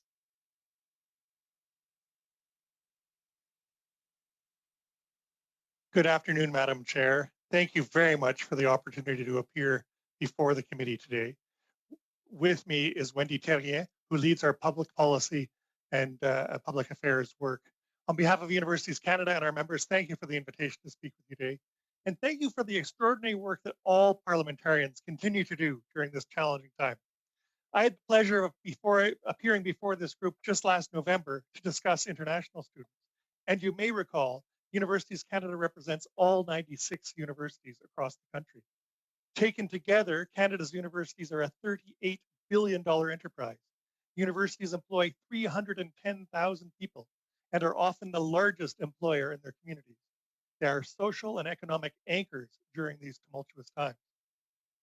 Canada's universities are an integral part of the Team Canada approach to the COVID-19 pandemic, from mitigating risk to finding a vaccine and accelerating Canada's economic and social recovery. Universities appreciate the challenge now facing Canadians, balancing the optimism of the vaccine and restarting the Canadian economy while continuing the health measures necessary to keep COVID-19 at bay. It's the role of attracting talent to drive economic recovery that I want to discuss with you today. Today's global competition for talent is the 21st century gold rush. In a world economy increasingly powered by ideas, Canada is in an enviable position, but it's a position that will be challenged. We are a country of open communities. We have an accessible, world-class, bilingual post-secondary education system. We have taken steps like the Temporary Foreign Worker Program to make coming to Canada attractive to highly skilled individuals. You might have heard the Governor of the Bank of Canada, Tiff Macklem, highlight in a speech recently that a well-educated and diverse workforce will be our greatest asset in driving Canada's prosperity. Since we last spoke in November, there have been two significant developments in ongoing global competition for high-skilled talent. First, President Biden is putting forward a strategy to modernize the U.S. immigration system. It includes boosting funding to improve visa processing and making it easier for STEM graduates to work in the United States. It also streamlines visa applications for highly skilled workers and their families. Second, the United Kingdom formally exited the European Union, and the UK government then launched an aggressive campaign to attract the world's brightest minds to study and do research at British universities. The campaign includes new multi-year work permits for international students to work in the UK after graduation. It's clear that the global competition for talent remains fierce, and while our international brand remains strong, Canada will have to work even harder to secure the world's brightest minds. Since the onset of the pandemic, Canada's universities have been working closely with both the federal government and provincial counterparts on a central pillar of talent attraction, the safe return of over 200,000 international students studying at universities each year. Those students contribute over $22 billion to the Canadian economy and support 218,000 jobs. Even more importantly, for the purposes of this committee, is the fundamental role international students play in building Canada's highly skilled talent pipeline. While many international students have spent the last year learning online, they are all ultimately seeking a Canadian experience. In the coming weeks, the next cohort of international students will be deciding whether to accept admissions offers from universities in Canada or from other competitor countries. Visa processing times and travel restrictions will be important factors in their decision making. It's critical that Canada conveys our openness to their eventual safe arrival. The question of talent attraction extends beyond international students. Government measures like the Temporary Foreign Worker Program and the International Mobility Program are essential to talent attraction. Universities use these programs to attract the best and brightest faculty and researchers to Canada, improving the learning experiences for Canadian students while also strengthening Canada's innovation ecosystem. For example, these programs helped Dalhousie University recruit 2 scientists as research chairs to work with Dr. Jeff Dawn, the industrial research chair for Tesla at Dalhousie. For the past 5 years, Dr. Dawn's group has been filing patents on battery technology for Tesla that could lead to a new battery cell enabling 1 million miles in a battery pack. It's projects like this one that demonstrate why the Temporary Foreign Workers Program is so critical and why strategic investments to boost Canada's visa processing capacity is a cost-effective solution to build on the success of these programs and ensure Canada is best positioned to drive the economic recovery from COVID-19. We appreciate the work of all the members of this committee to help Canada recover from COVID-19, and we look forward to partnering to build a stronger Canada. Thank you, Mr. Davidson. Now we will move to our round of questioning. We will start our first round of questioning with Mr. Helen. Mr. Helen, you will have 6 minutes for your round of questions. You can please proceed. Thank you, Madam Chair, and thank you to all the witnesses for being here today and sharing and being a part of this intervention. I'd just like to say that it's very encouraging to hear about things like, especially from Miss Jennifer, about how we need to be very compassionate and we need to help those people that are already here. I've been talking about this a few times in the committee as well, and I think Mr. Hassan would agree as well that the people that are already here, it would make sense, or they are the low-hanging fruit, that we should help find them an easier pathway to PR. After all, they are also 50% processed, so it'd be a lot easier to have them into PR. So to you, Mr. Hassan, uh, would you agree, and the people that you're dealing with, is this something that they have an appetite for? And also, how do you see that pathway to PR for the low wage workers? Thank you so much. So just, there is a pathway for care workers. And as you just heard, it's not a pathway, it's a minefield, right? We don't need pathways. We need immediate access to permanent residency. Every year, tens of thousands of people come to the country with permanent residency, and others are put on temporary programs. Why this separation? In just 20 years ago, there were 60,000 temporary work permits in Canada. Today, it's a 600% increase at over 400,000. There are 1.6 million people, or 1 in 23 people in the country who are non-permanent residents. That's 1 in 22 people in the communities that many of you are. That percentage is much higher. And that means that many people don't have access to labor rights, healthcare, education, other protections, and can't protect themselves. We believe that everyone who's in the country should get permanent resident status immediately, and that all low-wage workers in the future should be able to come to the country with permanent resident status on arrival. Now, the specifics of Madame this, la we are happy. Présidente, Madam Chair, once again, there does not seem to be any interpretation. I'm sorry, I'm not hearing any interpretation once again. I believe the issue is with Mr. Hassan's audio input device. I'm going to confer with interpretation now. Mr. Hassan, if you can move the mic closer to your mouth, please. Yeah, it was working earlier, so I'm just hoping it would continue. Is it Can you say a few working now? sentences? So have a look. Yes, I'm just checking in with the clerk and the floor audio, and hopefully, Madame Christine, that it has actually start working. Please let me know. I can even bring it closer. Is this better? I think Is that's this better. working right now? Not working? No, not working yet. Can the clerk let us know? I'm not sure if this is going to be better. How is it now? I'm still waiting for interpretation to Oh, respond. okay. I understand. Thank you. My apologies. I did switch the headphones, and I was in this committee also last November. I used the same headphones that it worked last time, so I'm not sure. Is this any better? Can you sentences, Mr. Hassan? Yes, I'm just checking in if this sound is better. I can keep speaking about permanent resident status, but but maybe that's not the best. No, we are just No, let yes, I'm interpretation just give a time to see. of course. Is this Mr. Clerk, you are on is mute. this any working? Still waiting for interpretation to advise. My apologies. Please let me know if you need me to speak, but if I should keep speaking until the interpretation. Yeah. says If no. you can please Okay. continue. So, If you can please continue talking. I've Madam stopped Chair, the I- clock, but we just want the interpretation to pick it up. I beg your pardon. Our interpretation advises that the issue has to do with the device.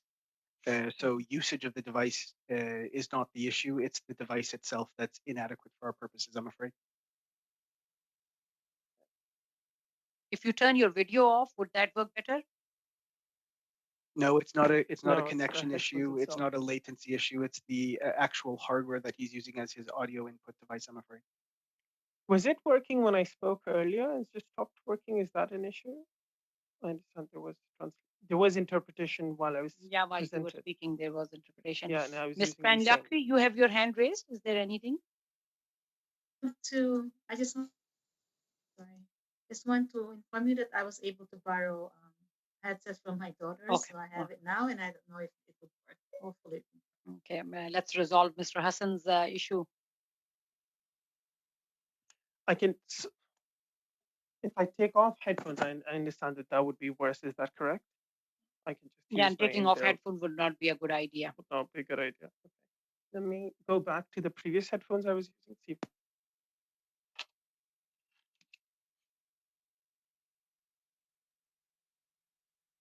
my apologies again. Is this any better or is it worse? Could you let me know if this is better or more appropriate? I'm now switching in my different headphones. Is this any better?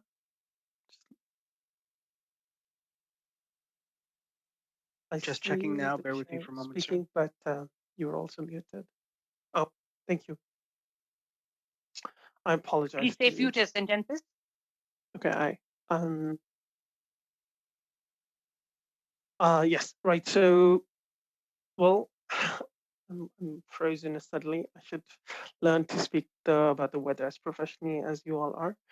Is this any better? Is this working? Just to check in with you, is this any better? It's a little bit better, and let's, if we try, then perhaps interpretation will be able to provide service. Madam Normandine, is it better? Okay. J'entends l'interprète, donc j'imagine que oui. I can hear the interpreter, so I imagine it's working. Okay. Thank you, Mr. Hassan. If you can continue, I will start the clock again. All I want to say is that absolutely we support full and permanent immigration status for all migrant and undocumented people in the country right now. Thank you for that. Madam Normandine, Mr. Hallen, you can continue. Thank you, Mr. Hassan, for that. This question is for the combination of Mr. Hassan, Ms. Maria, and Jennifer. We heard a little bit about the violations and some of the things that are going on that are not just for these workers that are coming here. Can you talk about some of the hardships that some of these temporary foreign workers are facing? Just one example, and what a solution could be for those people.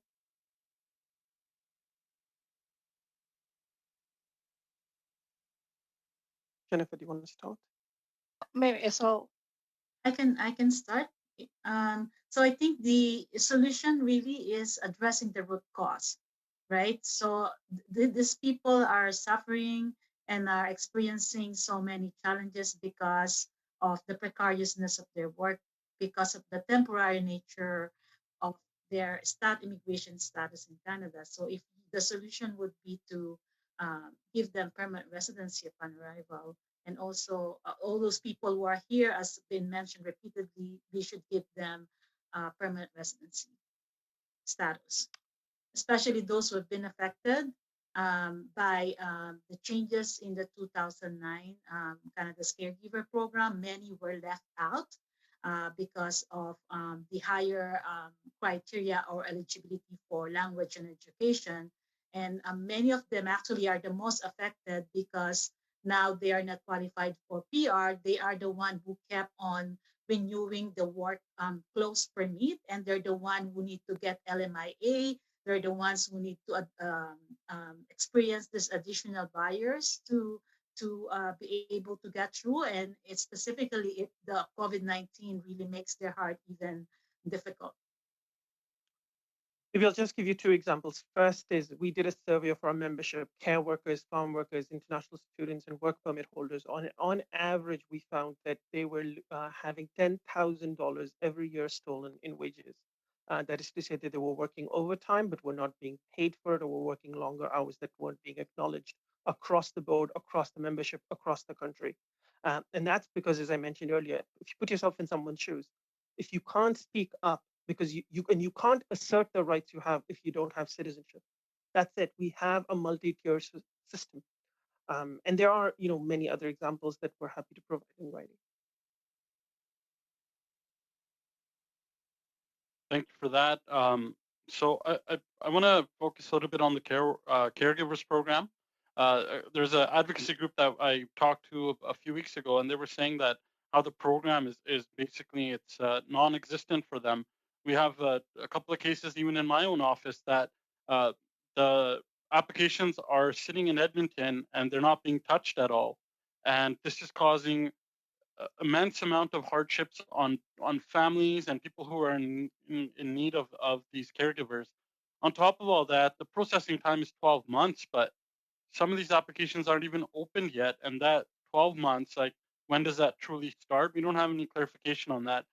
Can you all please speak to a little bit about your thoughts on this current caregiver pilot program and what things you're seeing that are wrong with it and what can be done to help fix it?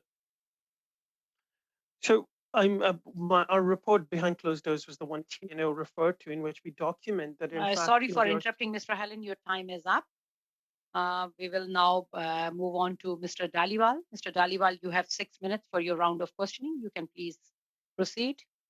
Thank you, Madam Chair. Madam Chair, as you know, and other committee members know, students across the country, who have run into difficulties because of the pandemic, have greatly benefited from the changes that government made for their education plans to continue with minimal disruption. And government has also made a tremendous amount of changes and adjustments to international students to amend their study permits so they can complete their work placements for their degrees, and measures to increase accessibility to postgraduate work permit program for those that has expired because of the pandemic.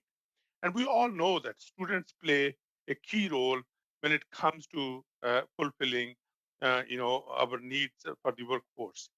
There's always more methods to innovate. I would like to listen from the witnesses today. Where do they see the room for improvement for the role that international students can play during their time in Canada? Maybe I'll just start with one key thing. Right now, we just saw the Stats Canada released a report that showed that international students had their tuition raised 7.1% during COVID-19, while regular domestic students had their tuition raised by 1.6%. At a time when people were struggling, when people around the world were losing work, universities and colleges chose to actually extract more money from these people who were struggling. We also know that that meant that people were working but couldn't get access to most of the income assistance programs. The federal, for example, the CSB was not available. CRB was very difficult to access. And not just that, when workers, because these students, because they had no other choice but to work, they're working in warehouses, they're working as their food delivery workers, and are facing the exact same labor exploitation that other migrants are. So absolutely, I think we need a single tier immigration system. So that is the number It one. says Sorry for interrupting. I've stopped the clock. Madam Panlaki, if you can please mute yourself.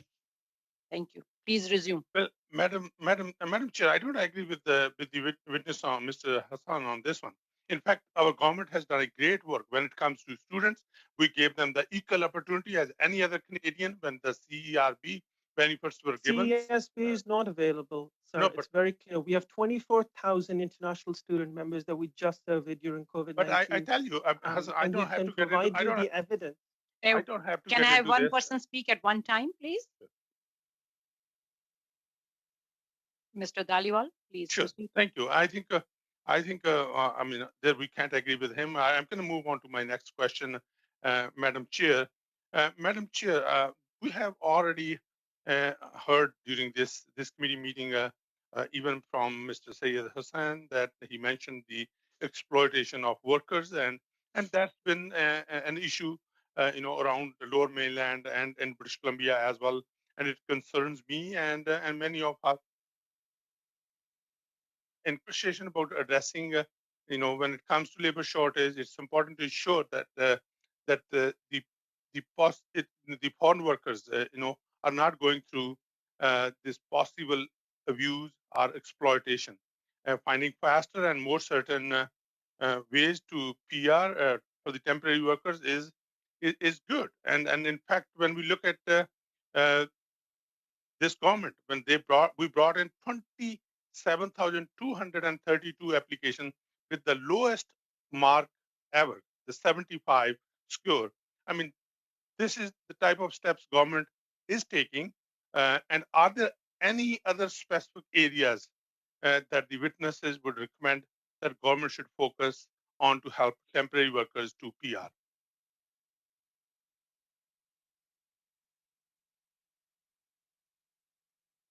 Anyone? Mr. Doe, I'll jump in. It's Paul Davidson speaking from Universities Canada. Please. And I want to thank you for acknowledging, and let me also acknowledge some extraordinary work done by the public service over the last year in being innovative, being adaptive, being flexible in addressing the needs of international students. I would add that Canada's universities have increased their financial assistance to international students.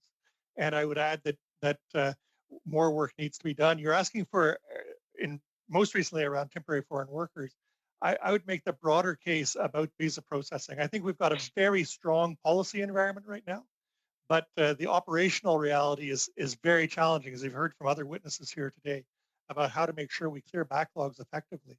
And I just want to underscore the point that Canada has done well historically by immigration, and we're very fortunate to have a country where there's all partisan support for immigration, and we need to preserve that.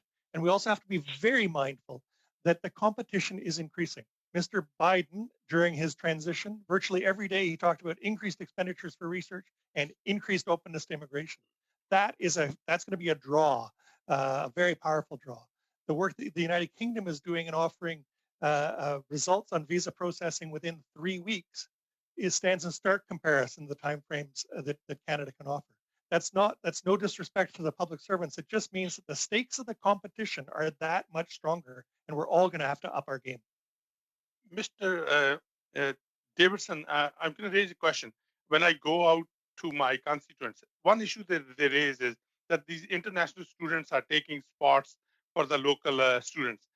Could you elaborate on that, that's not true? Because I tell them that it's not true because the international spots are reserved only for them, and the local spots are created by the local governments or the provincial governments.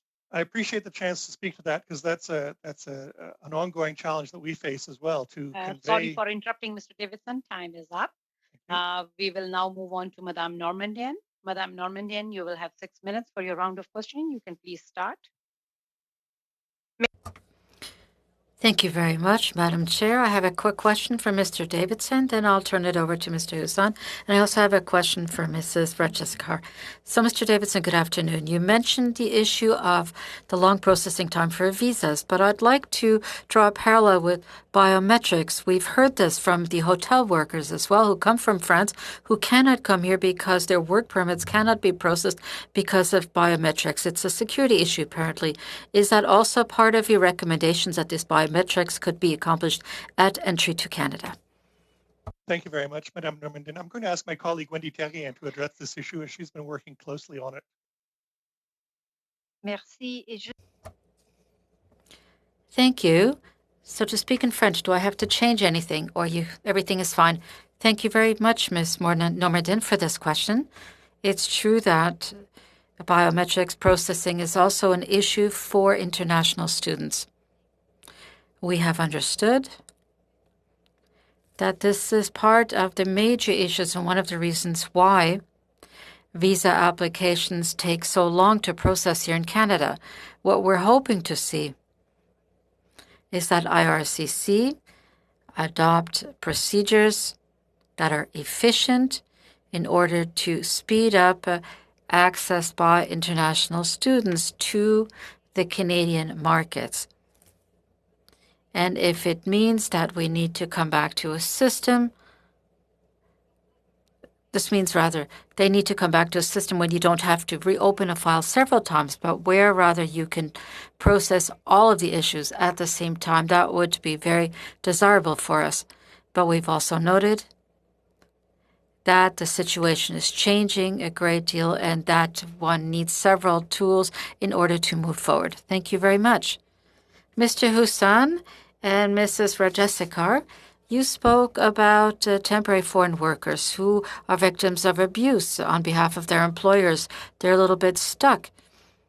between the two. Often they have a closed work permit, and if there's abuse, they cannot move to another employer. So I'd like to hear you speak to the possibility of having work permits that would not be closed, but rather sector-based permits or regional work permits for specific types of jobs or for certain regions, which would allow foreign workers, if they are subjected to abuse, to go elsewhere. I'd like to hear you speak to this. Do you think that this would also improve the working conditions for the workers? Perhaps workers, in a sense, would become more competitive. Thank you. Absolutely. I think labor mobility is key, but it's very important that labor mobility programs like sectoral programs do not use the LMIA. For the last 2 years, ESDC has been pushing for LMIA specific sectoral permits, which is to say that you can only change jobs if some employer has an open LMIA, which is almost impossible to do and doesn't actually guarantee labor mobility. But I think, yes, as much as possible, people's ability to move is essential. But as we saw, for example, with COVID-19, 1,600 initially, and now over 2,000 farm workers got sick, right? 3 passed away. And that's continuing. There's more than labor mobility. The entire infrastructure of temporary immigration means that it is not possible to protect yourselves even in the time of a public health pandemic, which is why our central recommendation is a single tier, which means everyone in the country has the same immigration status, because that is the only way you can access all your rights. Madame Rajasekar? Colleague Russell Palaki will answer the question. Yeah, the same thing with us. Like it's the precariousness of these workers that makes it hard for them to assert their rights.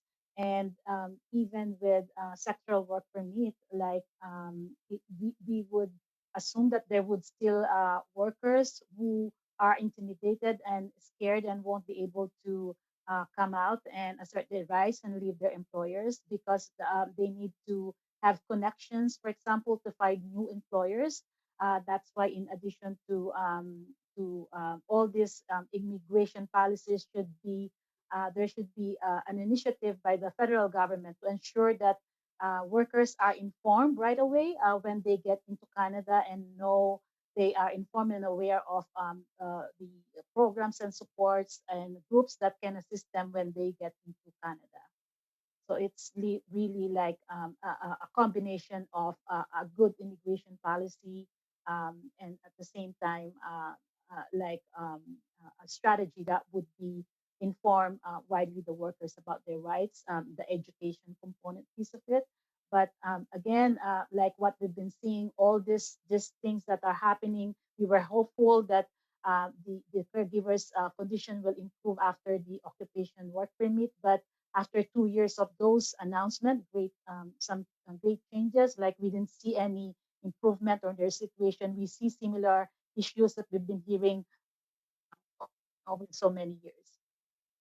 Peut-être Monsieur Hussan, parce qu'il y a quelque chose que j'ai pas. I want to turn it over to Mr. Hussan. You, I believe, said that you would like everybody to have the same immigration status, but certain different ways of arrival. You may obtain your permanent residency when you're elsewhere. Others are temporary foreign workers. So I'm trying to understand how you'd like to proceed. Perhaps you could enlighten me on that a little bit. As I mentioned, I mean, just over 40 years ago, most people who were entering the country were sorry for interrupting, Mr. Hassan. Time sorry, is I up. forgot about that. Most is this no, better? your time is up, Mr. Hassan. We will now move I can provide that in writing. Thank you. Yes, that would be really good. You can provide that in writing. We will now move on to Ms. Kwan before we end this panel. So this will be the last round of questioning. Ms. Kwan, you will have 6 minutes for your round of questioning. Thank you very much, Madam Chair, and thank you to all the witnesses for their presentation.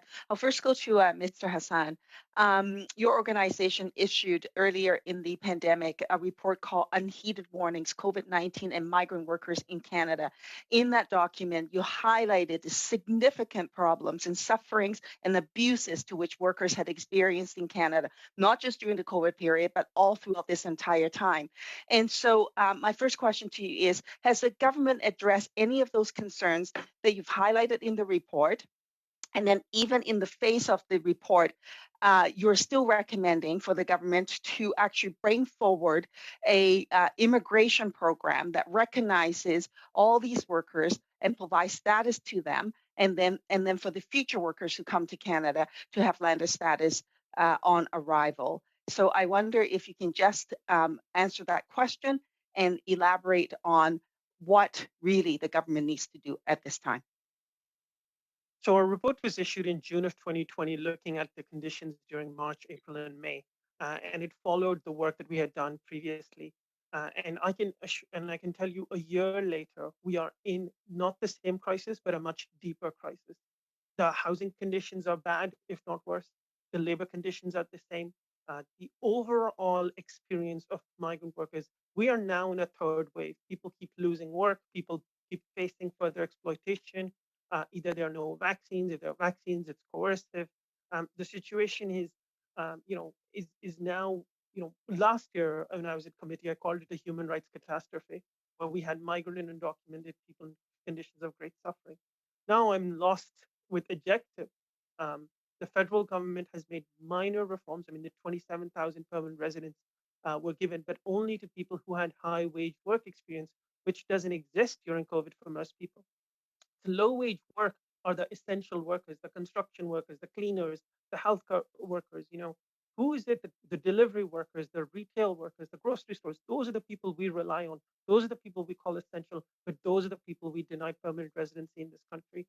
So, I mean, it's a very simple solution. We need to turn away and transform the immigration system away from one where there is temporariness for some, undocumented for some.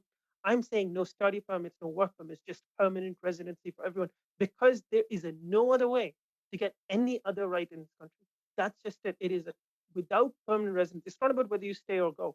It's about, can you access any basic right? Thank you. Thank you. My next question is actually for our representatives from TNO with respect to the caregivers. You highlighted a litany of problems with the program, the new pilot, and how workers, caregivers are really unable to get through the system, particularly with the multiple barriers around language testing, the education requirements. I wonder if you can elaborate on that component and what the government should do with respect to those kinds of criteria faced by caregivers. Okay, I can talk about that. So I think all we have to apply here is the principle of good enough to work and good enough to stay. So these workers are able to provide care and work. These requirements are additional layers of barriers that is not necessary and definitely not connected to their ability to provide work. And I think they should be eliminated. And as I mentioned earlier, we've been working with a lot of caregivers who were left out and who were excluded from the new interim pathways that were introduced in 2018. And many of them now, and even because of the pandemic, have been experiencing multiple barriers and challenges, and some of them have lost their status. And again, we have a 4-page, we weren't able to finish everything we have to say, but we can submit this so you can refer to this for the report. We would like the federal government to provide them open work permit, those people, and permanent residency, as well as those people who have lost their, who become undocumented as a result of those changes. Moving forward, we also want to, we're also calling for the future workers permanent residency upon arrival, as well as for those who are already here, give them permanent resident status as well. Again, we will share the submissions with all of you. Thank you. We learned that IRCC hasn't really begun tackling the new application processing for caregivers. Prior to COVID, they were processing about 30, sorry, they had about 30 applications, or it takes about 39 days for the government to process the applications. Now that number has jumped up to 344 days. Are you seeing that on the ground in terms of the delay in processing applications? And as a result of COVID and the impact of COVID, many of the workers are not able to count that lost time towards their 2-year work requirement. And as a result, some of the children are aging out. What are your recommendations to addressing those concerns? Well, as we mentioned, we would like to recommend, for example, extend for the children who are not qualified because of their overage. We would like to recommend to extend and enhance the 117-9 pilot to ensure that their families are able, these families are able to reunite in Canada, and that no absolute barrier is in place. And cases of gross misrepresentation should also be dealt with through existing sections. Sorry for interrupting, Ms. Panlocke. Time is up, but for all the witnesses, if there is anything you have not been able to discuss today and you would like to bring it to the attention of the committee, you can send the written submissions, and we will take that into consideration while we are in the process of drafting the report. So with this, our panel for today comes to an end. I want to take this opportunity to thank all our witnesses for appearing before the committee and providing important input as we continue this study. So sorry for the issues, IT issues we had or interpretation. We will make sure that we take due notice of those for our next meeting. So with that, the meeting is adjourned. Thank you.